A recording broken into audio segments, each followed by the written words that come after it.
অথবা যারা ভালো পড়ালেখা করে তাদের কাছে চান্স মারতে কোনো ব্যাপার না, চান্স পাওয়ার মেডিকেলে চান্স করতে হবে। যারা পড়ুয়া ছিল তাদের কাছে মেডিকেল চান্স করতে হোক। আমি তো সবসময় বলি যে মেডিকেলে চান্স পাওয়া আসলে মেডিকেলে চান্স পাওয়া কি পাওয়া না, আল্লাহ পাক তো উপরে লিখেই রাখছে, বাট এইটা ভাইয়া তোমার, দ্যাটস ইজ ইয়োর। তুমি যদি বলো হয় আমার ভাগ্যে ছিল না বলে মেডিকেল চান্স পাইনি, আমি এটা কোনোদিনই বিশ্বাস করি না, কারণ 70 বার তুমি পাও নাই, এখানে ভাগ্যের কোনো নেই। ঢাকা মেডিকেল কলেজে চান্স পাবা কিনা, তুমি টপ 10-এ টপ 5-এ থাকবা কিনা, টপার হবা কিনা, এইটা আল্লাহর হাতে। কারণ তুমি তোমার সর্বোচ্চটা করলা, তোমার চেয়েও বেশি কেউ ভালো পরীক্ষা দিয়ে দিল। তো দ্যাটস ইট। যেমন আমি আমার মনে আছে আমার পরীক্ষাটা আমার খুব ভালো হয়েছিল, আমার এখনো মনে আছে আমি একবারে 81টা প্রশ্ন দাঁড়িয়েছি, মানে প্রথম 40 মিনিট। পরবর্তীতে আমি দেখলাম যে এই প্রশ্নে হাইয়েস্ট আসবে 95। আমার একটাই লক্ষ্য ছিল মেডিকেল ভর্তি পরীক্ষায় 95 পাওয়া। আমার সময় পর্যন্ত কেউ 95 পায়নি, আমি চেয়েছিলাম আমি সেটা পাবো। আমি দেখলাম এই প্রশ্নে আমি যেহেতু 81টা দাঁড়িয়েছি, এই প্রশ্নে হাইয়েস্ট যে পাবে সে 95 পাবে। বুঝতে পারলাম?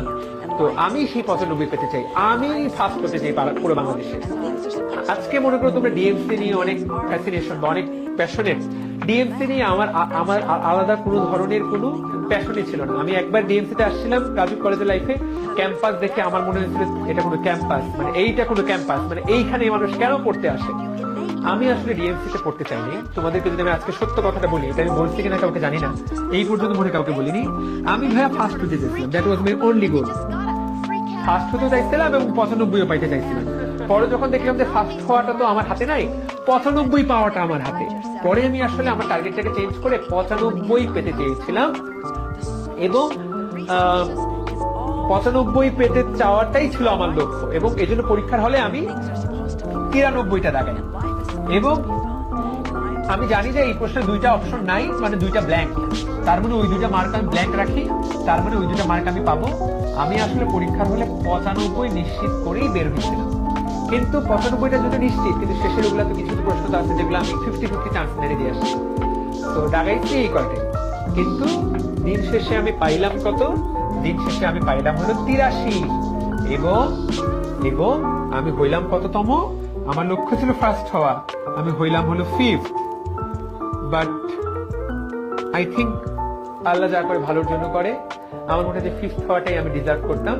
ফার্স্ট হতে হলে আরো একটু পড়ালেখা করতে হতো, সেটা আমি করিনি, এটাই সত্যি।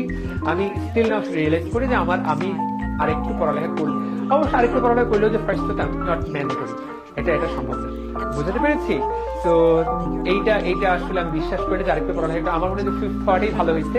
ফার্স্ট হওয়ার অনেক কিছু সাইড ইফেক্ট আছে। যারা ফার্স্ট হয় এদের মেলা কষ্ট, মানে মেলা এদের ঝামেলা পোহাইতে হয় মেডিকেল লাইফে। সবাই ধরে নেয় যে এরা দুনিয়ার সবকিছু পারে। আরে ভাই তুই পড়লে না পারবি, পড়ার টাইম পাচ্ছিস না। তো এটা কিছুটা ভালো ছিল। তো সেই জন্য আমার মনে হয় খুব ভালো হয়েছে। বুঝতে পেরেছি? তো আমি এক্সাম দেওয়ার পর মাত্র 2টা এমসিকিউ মিলাইছিলাম, একটা আমার হয়েছিল, ওইটা দেখে তো ভাবলাম যে বাহ, আমাকে আজকে ঠেকাই কে। ঠিক তার পরেরটা মিলালাম, দেখলাম ওটা আমি ভুল করছি, অমনে বইটা বন্ধ করলাম, জান না যথেষ্ট, এখন মিলাইলে ভুল বের হবে, রেজাল্ট হোক দেখা যাবে। তো দ্যাটস ইট। বুঝতে পেরেছি? So thank you. তাহলে এই হলো কথা। তোমাদের সাথে আমি রেজাল্টের গল্পটা শেয়ার করছি। আমি যখন রেজাল্ট পাইলাম তোমাদের সাথে শেয়ার করি না? চলো আজকে তোমাদের গল্পটা বলি। তোমরা তো আসলে পড়তে পড়তে মানে কি বলে অনেক ক্লান্ত হয়ে গেছে, তাই না? তো চলো তোমাদের সাথে রেজাল্টের গল্পটা শেয়ার করি। তো আমার পরীক্ষা তো হইলো 23শে নভেম্বর, তাই না? তোমাদেরকে তো মাত্র বললাম যে আমার পরীক্ষা হলো 23শে নভেম্বর, রাইট? তো একদম সবার শেষে, মানে এখন পরীক্ষা তো দিছি। ও, যেই কাহিনীটা বলার জন্য এত কিছু সেটাই তো বললাম না। তো আমি পরীক্ষা হল থেকে বের আচ্ছা, পরীক্ষা 2টো মজার কাহিনী আছে এখানে। একটা হলো, আচ্ছা এই কাহিনীটা অ্যাডমিশনের আগে বলবো, দ্বিতীয় অংশটুকু বলি যে আমি পরীক্ষা দিয়ে বের হলাম কেন, চান্স পাওয়ারটা, ডিএমসিতে চান্স পাওয়াটা কেন আল্লাহর হাতে। তো আমি জানি যে আমার পরীক্ষা ভালো হয়েছে এবং আমি চান্স পাবো, মানে এই পরীক্ষা দিয়ে চান্স না পাওয়ার কোনো কারণ নাই, কারণ প্রশ্নগুলো যাই দেখি তাই আমি পারি, মানে ধর এটা কোনো প্রশ্ন হলো, এটা কোনো জাতের প্রশ্ন। আমার আব্বু বাইরে দাঁড়িয়ে ছিল পরীক্ষার হলে, তেজগাঁও কলেজে আমার পরীক্ষা ছিল, আমার বাবা বাইরে দাঁড়িয়েছিলেন। তো বের হলাম, অসংখ্য লোকের মধ্যে আব্বুকে খুঁজে পেলাম। আব্বু শুধু আমাকে একটা কথাই বলেছে, বেটা কি খবর বা বেটা কি অবস্থা। আমি এটুকু বলছিলাম আব্বুকে যে আব্বু আমি ঢাকা মেডিকেলেই চান্স পাবো যদি না আমার যে 200 জন ভালো পরীক্ষা দেয়। তো ব্যাপারটা খুব উদ্ভট একটা উত্তর, কিন্তু আমার কাছে মনে করছিলাম যে এইটাই হলো লজিক্যাল উত্তর, এই উত্তরটাই লজিক্যাল, কারণ আমি আমার সর্বোচ্চ ভালো পরীক্ষা দিচ্ছি। এখন সারা বাংলাদেশে তো অসংখ্য বাচ্চা কাচ্চা যারা আমার চেয়েও ভালো পরীক্ষা দিয়ে দিলে আমার তো আর এখানে কিছু করার নেই। এবং আলটিমেটলি দেখা গেল যে আমার চেয়ে 200 জন না, মাত্র 4 জন আমার চেয়ে ভালো পরীক্ষা দিয়েছে, এবং প্রত্যেকেরই পয়েন্টের ব্যবধান মাত্র 0.25, তার মানে ওরা আমার চেয়ে হয়তো একটা ভুল কম করেছে। তো যাই হোক, তো ফাইন। তো তার মানে এই যে আমি আমার সর্বোচ্চটা দিলাম, আমি কিন্তু চাইলেও ঢাকার বাইরে চলে যেতে পারি, মানে ঢাকা মেডিকেলের চান্স নাও পেতে পারতাম, যে আমার চেয়ে আর বাকিরা ভালো পরীক্ষা দিত, বুঝো নাই? তো এই অংশটুকু আল্লাহ পাকের হাতে, এই অংশটুকু আল্লাহ পাকের হাতে। তো যাই হোক, পরীক্ষা হলো 23শে নভেম্বর। এখন আমি কি করব? এখন 1 তারিখ বুয়েটের পরীক্ষা, আমার আর ভালো লাগতেছে না, মানে আর কত চাপ নেওয়া যায়। অলরেডি 1টা 2টা 3টা 4টা পাবলিক এক্সাম আমি দিয়ে দিয়েছি, ঠিক আছে? আমার প্ল্যান হলো সামহাউ যদি ঢাকার মধ্যে মেডিকেল চান্স না পাই, তাহলে আইইউটিতে আমি স্কলারশিপ পাচ্ছি, আমি আইইউটিতে ভর্তি হব। তার বুয়েটে, কারণ আমি তো সুপার প্রিপারেশন নিইনি বুয়েটের জন্য, আমি তো সোনলি ডেডিকেটেড মেডিকেল প্রিপারেশন নিয়েছি। তো বুয়েটে যদি আমি চান্স পেয়েও যাই, আমি ভাই হবো 800তম 900তম 1000তম। এই সাবজেক্ট পড়ার চেয়ে আইইউটিতে আমি যা চাইবো তাই পড়তে পারবো। আইইউটিতে মধ্যে আমি 199তম হয়েছিলাম, এবং এটা কিন্তু ফ্যান্টাস্টিক একটা, মানে 199তম হওয়া মানে কিন্তু এটা একটা ফ্যান্টাস্টিক একটা পজিশন, মানে অবশ্যই ফার্স্ট থেকে থার্ড ফোর্থ না, কিন্তু উইদাউট প্রিপারেশন 199তম হওয়া মানে এটা অনেক ভালো প্রিপারেশন, সত্য মানে অনেক ভালো রেজাল্ট। কারণ ওরা স্কলারশিপ দেয়, ওদের টাকাতে তুমি পড়তে পারবা, এবং তুমি সিএসসি বলো, ট্রিপলি পড়ো, যা ইচ্ছা তাই নিতে পারো। মানে কি সাবজেক্ট নিবা, মানে সাবজেক্ট দেখতে চাও, সাবজেক্ট তুমি নাও। আমার যে সকল বন্ধু মধ্যে ইঞ্জিনিয়ারিং কোচিং করছে, ওরা হচ্ছে 600তম 800তম, ওরা আমার ফোন দিয়ে যখন শুনলাম 199তম, ওরা মোটামুটি খেপে গেল বা মন খারাপ করলো, যে হালা মানে তুই করলি না কোনো কোচিং, তুই কেন হবে। সে যাই হোক, তো আমার প্ল্যান ছিল এইটা। এখন রেজাল্ট হবে 25শে, রেজাল্ট হবে 25শে নভেম্বর, রেজাল্ট হবে 25 নভেম্বর, বা রেজাল্ট কবে হবে আমরা জানি না। 23 নভেম্বর আমি পরীক্ষা দিলাম। এখন এর মধ্যে আমি আবার দুঃখিত, এর মধ্যে আসলটাই তো বলিনি, এর মধ্যে আবার এর মধ্যে আরেকটা পরীক্ষা হয়েছে, সেটা হলো আর্ম ফোর্স 9 নভেম্বর। এর মধ্যে আর্ম ফোর্সে পরীক্ষা দিচ্ছি 9 নভেম্বর, রিটেন মানে এমসিকিউ, সেটা তো টিকছি। 19 নভেম্বর দিলাম আমি সেটার হেলথ পরীক্ষা। ভাই কত চাপ নিতে পারে একটা ছোট মানুষ, আমি তো ছোট তো, তাই না? 10 বছর, আরো 10 বছর আগে কত মেন্টালি ছোট ছিলাম। 1টা 2টা 3টা 4টা 5টা 6টা, এই 1 মাসের মধ্যে 6টা পাবলিক এক্সাম আমি দিলাম। তো আমি মোটামুটি স্ট্রেসড আউট। এখন 26 তারিখে আমাদেরকে আর্ম ফোর্সের ফাইনাল আইএসএসবির জন্য ডাকছে। আইএসএসবি 26 তারিখ, 26শে নভেম্বর আমাকে আইএসএসবির জন্য ডাকছে। 23 তারিখ দিলাম আমি মেডিকেল পরীক্ষা। এখন I have no idea about ISSB. আমার কোনোদিনই আর্মিতে যাওয়ার ন্যূনতম কোনো ইচ্ছা ছিল না, আমি আর্মিতে যেতেও চাই নাই, মানে আমার এখনো পর্যন্ত কোনো ইচ্ছা নাই। এমনকি ঢাকা মেডিকেল কলেজ থেকে যখন আমি পাশ করে বের হলাম, তখনও আমাদের অসংখ্য ডিএমসিয়ান এখন আর্মিতে আছেন, আর্মির অনেক বড় বড় পজিশনে আছেন, যারা এখানে ঢাকা মেডিকেল থেকে পাশ করে গেছেন। তারা ঢাকা ডিএমসিয়ানদের জন্য আলাদা একটা সেশন নেয়, আমাদের সবাইকে বসায়, ইন্টার্নি যারা আমরা করি আমাদের সবাইকে বসায় আর্মির পার্সোনালরা আলাদা একটা সেশন নেয়, যে তোমরা আর্মিতে আসো, তোমাদের মতো ছেলেদেরকে দরকার, এইটা তারা বুঝাইতে চায়।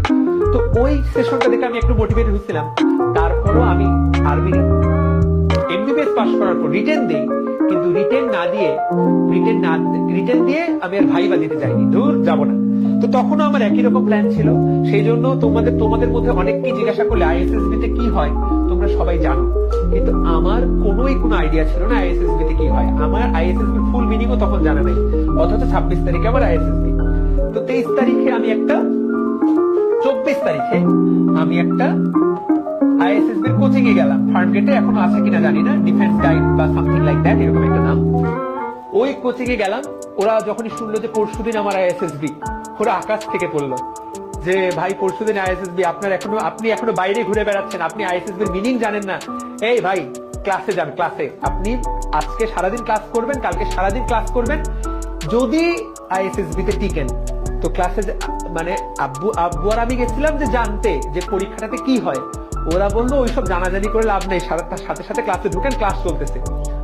24 তারিখ সারাদিন আমি ক্লাস করলাম, কিছুই বুঝে তো টাইম পাইলাম না, দমই পাইলাম না। মানে একদম 10টার দিকে ঢুকাইলো, ওরা আমাকে 7টার দিকে ছাড়লো সন্ধ্যাবেলা। মানে ওটা আরেকটা জগৎ, আইএসএসবি আরেকটা জগৎ। তো যাই হোক, সন্ধ্যাবেলা আমি আইএসএসবির জন্য জামা কাপড় কিনলাম, পোশাক আশাক কিনলাম, তোমরা জানো কিনা জানি না। যে আইএসএসবি তে সবকিছু সাদা সাদা জিনিসপত্র কিনতে হয়, সাদা সাদা প্যান্ট, সাদা শার্ট, সাদা জুতা, সাদা মোজা, এমনকি সাদা আন্ডারওয়্যার, এভরিথিং শুড বি সাদা।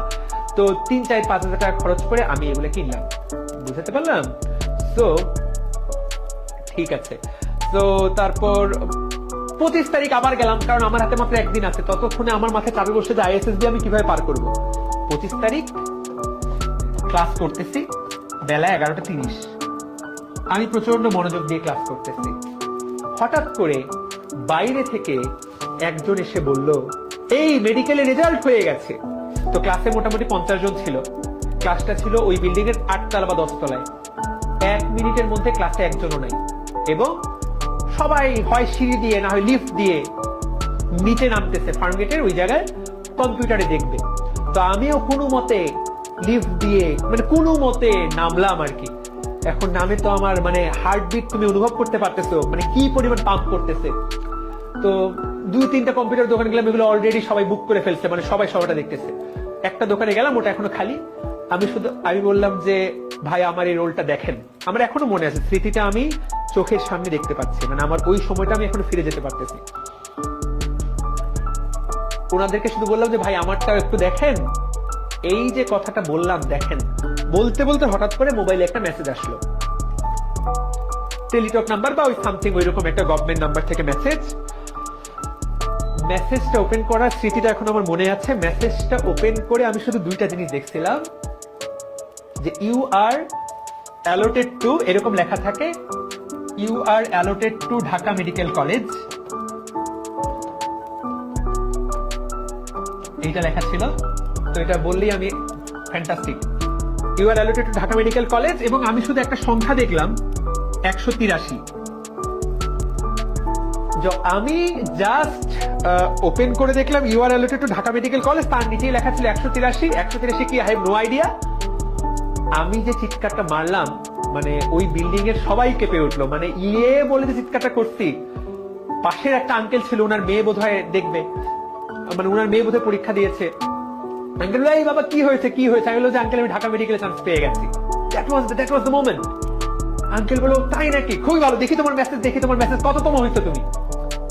আসলেই তো, মানে কততম হয়েছি আমি এখনো জানি না। আমি ঢাকা মেডিকেলে চান্স পেয়েছি, আমি ভাবছি আমি 183তম হয়েছি, কারণ ওখানে আমার। তো আঙ্কেল বললো যে দেখি। তো আঙ্কেল আমার হাত থেকে মোবাইলটা নিল, আমিও দেখলাম যে লেখা আছে মেরিট 5, ইউর মার্কস 183। আমাদের সময় 100 মার্ক ছিল জিপিএ আর 100 মার্ক ছিল এমসিকিউ। তো আমি তো জিপিএ টা 100 ছিল আর এমসিকিউ 83 পাইছি, 2টা মিলাই 183। তো আমি 5th, মানে এই জিনিস বুঝে উঠতে আমার ব্রেন প্রসেস করতে এই জিনিস আমার 3 মিনিট লাগলো। আই অলওয়েজ বিলিভ, মনে করি আমি সবসময় বিশ্বাস করছি যে আমি ফার্স্ট, সেকেন্ড, থার্ড, ফোর্থ হব। কিন্তু যত পরীক্ষা আসতেছিল তত মনে হচ্ছিল যে আদৌ পারবো তো। মানে একটা হলো যে বিশ্বাস থাকা, আরেকটা হলো বিশ্বাসটা চোখের সামনে দেখা। এইটার হিসাবটা আলাদা, মানে এই হিসাব তুমি ইহজনমে আমাকে যদি বলো যে সারা জীবনে ভাইয়া আপনার সেরা মোমেন্ট কোনটা, দ্যাটস ইট। এটা একটা, এবং আরেকটা যখন আমার জীবন পাল্টে গেছে সেই গল্প আরেকদিন। তোমরা বলবে তোফাইল ভাই খালি ক্লাসে গল্প বলে। আমার জীবন সেরা মোমেন্ট। এরপর আমার বাবা ছিলেন তখনও, আমার আব্বুকে কল দিয়ে বললো আব্বু আমি ঢাকা মেডিকেলে চান্স পাইছি, 5th হয়েছি। এবং আমার বাসা তখন ওই হলিক্রস কলেজের পেছন দিকে, তোমার স্টেশন রোড বলে, তোমরা অনেকে যারা ফার্ম গেটে থাকা তারা চেনো। ওইখানে আমরা একটা 3 বন্ধু মিলে বাসা নিচ্ছিলাম। আব্বু শুধু বললো যে তুমি বাবা দূর দেখে শুনে রাস্তাঘাট পার হয়ে আসো, দ্যাটস ইট। মানে এখনো বলার সময় আমার গায়ে লোম দাঁড়িয়ে যায়, মানে এই আবেগ। অনেকদিন পরে গল্পটা কারোর সাথে আমি শেয়ার করলাম, বাট এই গল্পটা তো ভাইয়া শুধু একদিনের না। মানে তুমি যদি মনে করো যে 3 মাস পড়ালেখা করে চান্স পাইছি, ঠিক আছে 3 মাস আমি আমার জীবনে সেরা পরিশ্রম করছি, বাট এই স্বপ্নটা আমার বাবা আমাকে ছোটবেলায় ঢুকাই দিচ্ছে। কিন্তু আমি যখন কলেজে ভর্তি হয়েছি, আমার বাবা আমাকে একটাই কথা বলছিল যে তোমাকে অবশ্যই ভালো জায়গায় চান্স পেতে হবে মেডিকেলে, তোমাকে অবশ্যই আব্বু আশা করতে যে ফার্স্ট হবো। এখন বাবা মারা এগুলো সবসময় মনে করে তো, কিন্তু মনে করা আর হওয়ার মধ্যে একটা পার্থক্য আছে, তাই না? তো দ্যাটস ইট। এরপর 26 তারিখ 26 তারিখ আমার আইএসএসবি, রাইট? 26 তারিখ আমার আইএসএসবি। তো আমরা ওই বাসা ওই দিনই ছেড়ে দিলাম। আমাদের আসলে ওই দিন বাসা ছেড়ে দেওয়ারও কথা। তো বাসা ছেড়ে আমরা আমার ভাইয়ের বাসায় গেলাম। রাতের বেলা আব্বু বললো সকালে না তোমার আইএসএসবি, আমি আব্বুকে বললাম, আব্বু অনেক, ডিএমসি ছাড়ে আমি এএফএমসি যাচ্ছি না। That was my line. DMC chance হয়ে গেছে, আমি আর এখন এএফএমসি টিএমসি যাচ্ছি না, যা হবে এখানেই হবে। আমার পক্ষে আর সম্ভব না, মানে সবকিছুর একটা লিমিট আছে, মানে আর পারতেছি না ভাই, এবার ক্ষান্ত দাও। আমার মনে আছে সেদিন রাতেই আমি ঢাকা থেকে পঞ্চগড় ফেরত গেলাম। এক্স্যাক্টলি সেদিন রাতেই আমি ঢাকা থেকে পঞ্চগড় ফেরত গেলাম, এবং পঞ্চগড়ে মনে করো অনেকজন আমাকে দেখতে আসছিল, যে কারণ পঞ্চগড়ের ইতিহাসে এই রেজাল্ট এখনো হয়নি, অতীতেও হয়নি। পঞ্চগড় বাংলাদেশের একটা জেলা। পঞ্চগড় থেকে মেডিকেলে বা বুয়েটে এই পর্যন্ত কেউ টপ করেনি। ডেন্টালে একজন ফার্স্ট হয়েছে, আমাদের এক ছোট ভাই রাহাত, ও ডেন্টালে ফার্স্ট হয়েছিল 2 বছর আগে, কিন্তু মেডিকেলে কেউ টপ করে নাই। তো এই ফিলিংসটা যখনই আমি বলি, মানে গত কয়েক বছর ধরে বোধহয় কোনো অ্যাডমিশন ব্যাচে এই ফিলিংসটার কথা বলি নাই আমি তোমাদের সাথে। আজকে সামহাও কেমনে আলোচনাটা আসলো। That's the feelings. তোমরা যখন এই গল্প শুনবা, দ্যাটস ইট, তোমারও কোথাও না কোথাও যখন রেজাল্ট হবে, ইট হিটস ডিফারেন্ট। কে যেন একটা কমেন্ট করছে, এক্স্যাক্টলি, মানে এই ফিলিংস তুমি ইহো জন্মে মরার, তুমি আমি সবাই মারা যাবে একদিন, কিন্তু তোমার এই ফিলিংস থেকে যাবে। ইনসেইন, মানে স্বপ্ন পূরণ হওয়া।